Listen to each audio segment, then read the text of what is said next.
In today's Gospel for the first Sunday of Lent, Mark paints in short, quick strokes the story we tell every year at this time, the temptation of Jesus in the desert.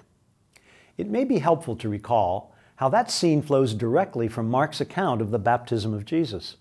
Mark writes that after Jesus' baptism, he saw the Spirit like a dove descending upon him, and a voice came from the heavens, "You are my beloved Son, with you I am well pleased."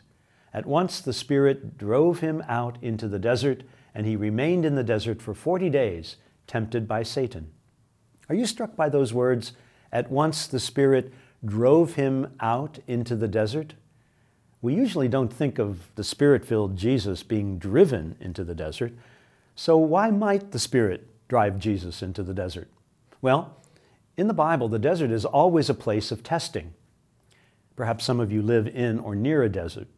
On my visits to the Holy Land, I've occasionally ventured there, and on one occasion I neglected to bring enough water and became weak from dehydration. I realized how dangerous the desert could be. Perhaps we're meant to recall the 40 years of desert wandering by the people of Israel. Mark's mention that Jesus was there for 40 days is no coincidence.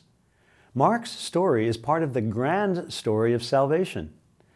But Mark doesn't relate the specifics of the temptation like Matthew and Luke do. In some ways, the testing by Satan will be ongoing as Jesus begins the proclamation of the kingdom and confronts the power of evil in many forms, showing himself its master every time. Even the final test, his death on the cross, will be a victory. That is our sure hope as we begin this season of Lent. Having heard the words of Jesus on Ash Wednesday and again today, this is the time of fulfillment. Repent and believe in the gospel.